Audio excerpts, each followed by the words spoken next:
everybody, in this video you'll be learning about variables and data types in Python. In my last video, I taught you guys about how you can download PyCharm and Python on your computers. And we even discussed in the last video about how you can create a project, and the project name was Python Training, and even create a Python file that's called python.py. So this is that same file we created in the last video. We're going to be doing all our code inside of this file itself. So before getting into studying about variables and data types in Python, let's write our first line of code. So what we're going to be writing is the print statement. So the print statement is used to print some value onto the console. So let's see how we can use the print statement. So to use the print statement, you have to type in print, like how I do, and then an open and close brackets. Now, inside of these brackets, you have to type in what you want to print into the console. So I want to print hello world into the console. So I can just type in hello world. Okay?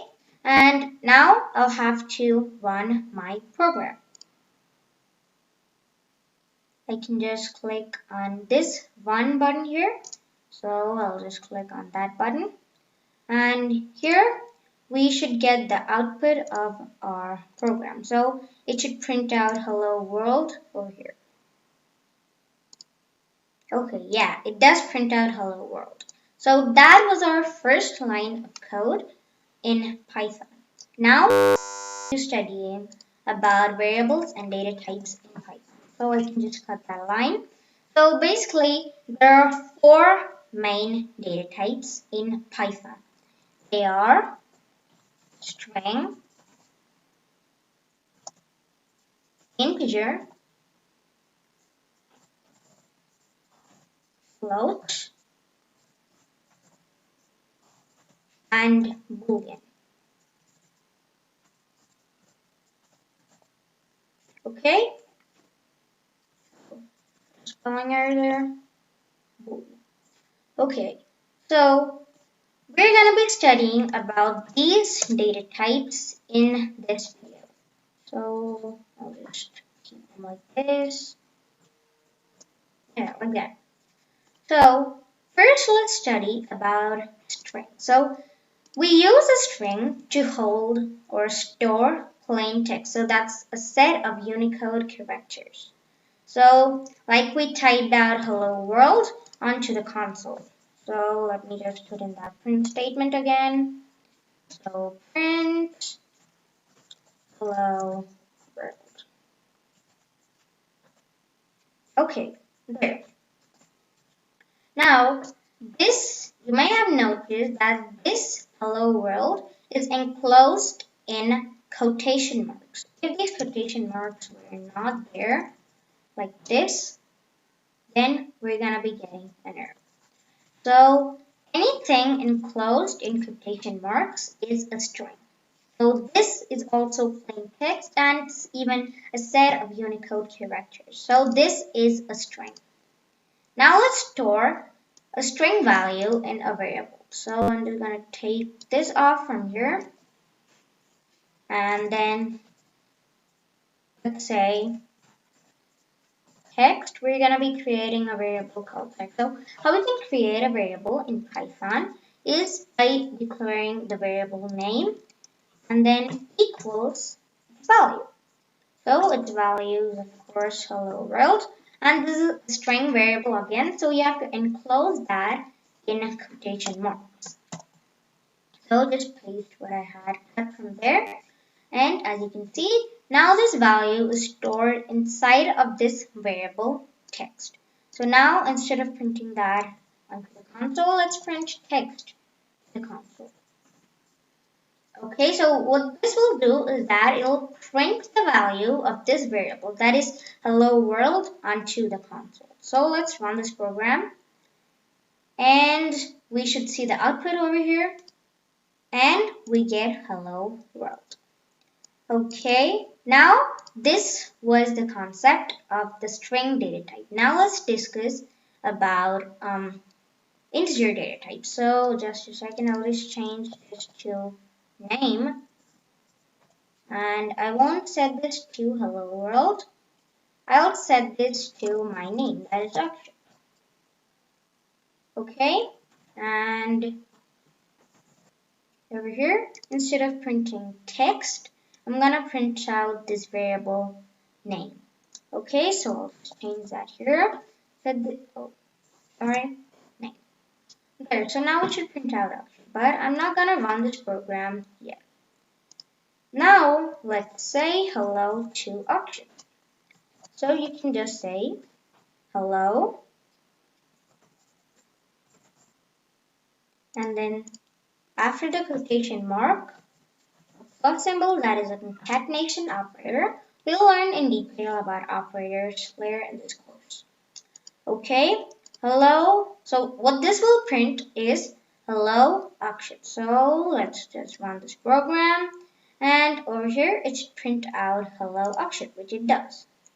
Okay, now let's discuss about integer variables. So over here, let's declare a variable called age and initialize this to a whole number. Let's say 10, that is my age. Over here, again, like I said, an integer can hold only whole numbers, it cannot hold decimal numbers. So if we try to assign this a decimal number and let's run this program, we're gonna get an error over here. Oh, we don't get an error. Okay, yeah, this is considering it as a float. I'm sorry, guys. So let's change this back to an integer. Okay, now let's print the value of age onto the console. So in this print statement itself, hello, Akshay, plus you are plus, I'm just gonna show you an error over here, age. Okay, now we're gonna get an error when we run our program. So I'll just click on this run button here. Okay, as you can see, here we get an error. So let's just read what the error is. Type error can only concatenate string, not integer to string. So now this variable is an integer, so we cannot concatenate that to a string. So let's just put in a comma over here and separate that. Now you can see that this was highlighted and that highlighted yellow color is gone. Okay, so now let's run our program again and we should get no error. So as I said, no error. So here there is no space. Oh, I didn't put a space here. I'll just put that. Now it should be working fine. Just run the program again and it should print out hello Akshay space word 10 like it does over here. Okay, now let's see an example of a float. Okay, so float can be used for financial calculations, like when you're calculating money you need the exact amount, right? So let's check an example of a float. So let me declare a variable called amount and initialize this to, let's say, 100.25. And we'll print this also onto the console. So I'll go to the end, and then here also a comma here. You are 10, and then the amount is comma after the quotation mark is of course the variable amount. So now let's run this program. So just run the program over here by clicking on this button. So as you can see, hello Akshit, you are 10. The amount is 100.25. Okay, that is an example of a float. Now let's declare a boolean. Okay, so let me say is underscore an underscore India. So when we're declaring variables in Python, we basically separate them. If they are more than one word, then we separate them with an underscore. Okay, now let me initialize this to a true value. Okay, why doesn't this work? That's because in Python, when you're saying true, the T should be capital. So this has proven that Python is a case-sensitive language. Okay, over here, let me use another print statement. Print out is an Indian. Okay, now let's run the program and check what will be the output. I'll just click on this run button over here. Okay, it's just executing the code. Okay, we got the value true. And if this was set to, let's say, false. So false over here, run the program by clicking on the run button here. So it prints out false on the console. Now, as you may have noticed, Python is a very beginner-friendly language. In other languages like C#, you have to put in a semicolon after each line, so like this, okay? But in Python, you don't have to do that. So it doesn't have many complex syntaxes and stuff like that, okay? So, and there's one more thing. As you may have noticed that here, in languages, again, like C#, let's take the example of C# or JavaScript, you don't need to specify the type over here. Like in C#, an integer or a string. It'll dynamically take the type of the variable according to the value. So the computer will automatically understand that this is a string, this is an integer, this is a float, this is a boolean. So like that, it dynamically takes the values.